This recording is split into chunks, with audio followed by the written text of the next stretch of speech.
So I just watched Looney Tunes, The Day the Earth Blew Up, a full-length 2D animated Looney Tunes movie in theaters. That alone is wild because when was the last time we saw a 2D animated feature get a theatrical release? But here's the thing, was it actually good, or did Warner Brothers have a reason for barely promoting this thing?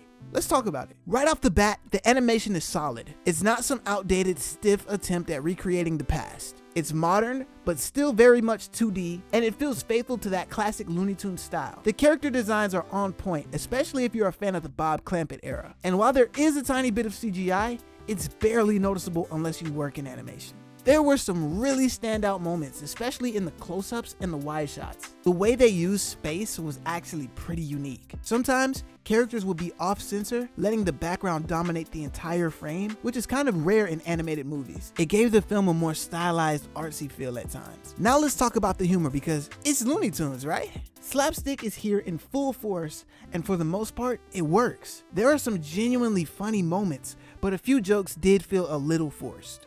There's this one scene where Daffy and Porky try to be influencers and Daffy starts twerking. It was probably the most modern feeling joke in the movie, and I don't mean that in a great way, but thankfully it's over in like 20 seconds, so it doesn't even overstay its welcome. The funniest moment for me was probably the scene where Petunia walks in and Porky sees her as this gorgeous, slow motion dream girl. But it keeps cutting back and forth between that and what she actually looks like. Messy hair, clumsy, awkward. Classic Looney Tunes exaggeration. Alright, so the story, I'm probably one of the only people that's gonna be honest about this. It's basically like a Saturday morning cartoon plot stretched into a movie. That's not necessarily a bad thing, but you do feel it after a while. The pacing is mostly fine, but there's a plot twist later on that honestly just felt unnecessary.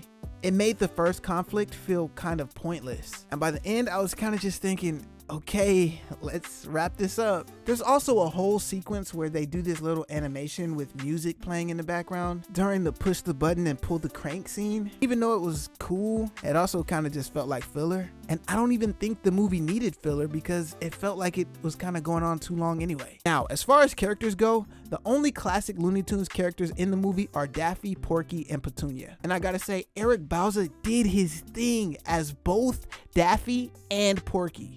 He made them feel like completely distinct characters, which is crazy considering it's the same guy doing both voices for the entire movie. Petunia's voice acting was also great. Her soft voice with a little stutter made her a perfect match for Porky. The new characters, they're fine. The alien was cool. The scientist was alright. But nobody besides the main trio really stood out. They mostly just felt like background characters. Now, for the Easter egg hunters, yes, there are a few callbacks to classic Looney Tunes. There's a coffee shop called Beans Brew, a reference to Beans the cat. That's a really old Warner Brothers character if you don't know. And at the end, there's Texas Tea Shop, a nod to Tex Avery. And of course, there's an Acme reference because it wouldn't be Looney Tunes without it. But overall, they didn't lean too hard on nostalgia. It wasn't one of those, hey, remember this type movies, which I actually respect. So who's this movie for? Honestly, I think hardcore Looney Tunes fans will love it, but casual viewers might start losing interest toward the end. It feels like Looney Tunes, but it also kinda overstays its welcome.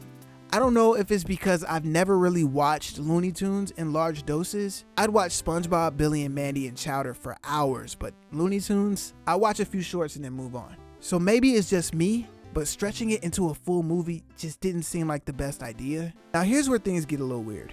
There was no marketing for this movie. None. I only found out about it from a Saberspark video, and I literally got up, went to the theater, and watched it within the same hour I heard about it. And guess what? The theater was completely empty. There's a lot of talk about why Warner Brothers didn't promote it.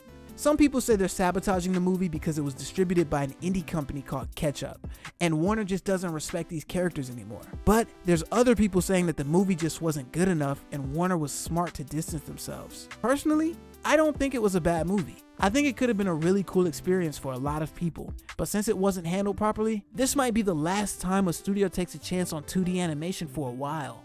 And that's honestly depressing. So what's my final rating? I'm gonna give it a solid 4 out of 10.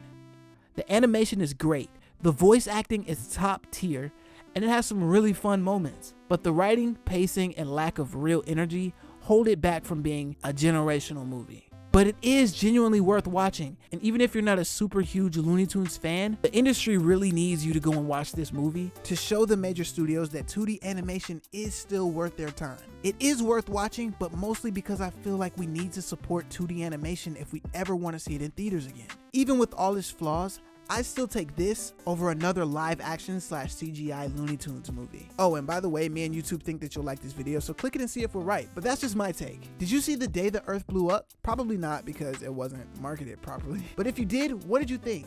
And do you think that Warner Brothers purposely buried this movie, or was it just not strong enough to stand on its own? Let me know in the comments. And don't forget to subscribe for more.